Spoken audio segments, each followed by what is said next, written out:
आत्ता पुण्यात घडलेल्या अत्यंत दुर्दैवी घटनेचा पहिले तर मी त्याच्याबद्दल खूप खूप दुःख व्यक्त करते, संताप व्यक्त करते आणि कुठेतरी हे समाधान व्यक्त करते की फास्ट ट्रॅकमध्ये निर्णय घेऊन सन्माननीय न्यायालयाने न्याय फास्टेस्ट डिलिव्हर केलेला आहे आणि ते पण फाशीची शिक्षा दिली. एका व्यक्तीने दुसऱ्या व्यक्तीचा सन्मान करणं आणि शरीर एखाद्याचं हे म्हणजे तुम्हाला राग आला म्हणून कोणावर अटॅक करा, कोणावर अत्याचार करा, कोणाला मारून टाका, या प्रवृत्तींना आळा घालण्याची गरज आहे. आणि हे मी जो निर्णय आहे तो एक स्त्री म्हणून सुद्धा त्याबद्दल मी समाधान व्यक्त करते. पण तरी पण त्या कोवळ्या जीवाचा जो जी त्याच्यावर अत्याचार झाला त्याच्याबद्दलची माझी संवेदना ही सदैव कायम राहील. आता कोर्टाचे आणि जे फास्ट ट्रॅकमध्ये यंत्रणांनी काम केलं त्यांचे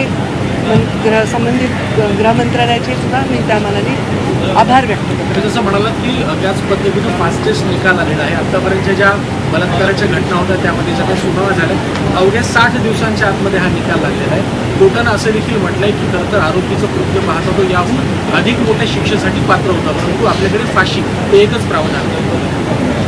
म्हणजे कोर्टाची पण जी भावना आहे, मी तेच सांगते की कधी कधी एखाद्याला शिक्षा ठोठावल्यानंतरही अजून शिक्षा करावी वाटावी असा एखाद्याचा गुन्हा असेल तर ती भावना कोर्टानेही व्यक्त केली आहे आणि ती सगळ्या राज्यातून व्यक्त होत आहे.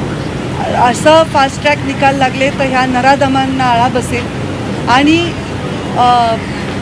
गुन्हा करताना 10 वेळा कोणी विचार करेल अशा पद्धतीचा एक त्यांच्या मनामध्ये थरार निर्माण झाला पाहिजे. ज्या पद्धतीने लोकलमध्ये सुद्धा जो खून झालेला आहे त्याला सुद्धा त्याच्या आईवडिलांनी मागणी केली की याला पण फाशी व्हावी, याच्यावर काय वाटतं? कुठे लोकल ट्रेनमध्ये जे कोणत्याही गुन्ह्याला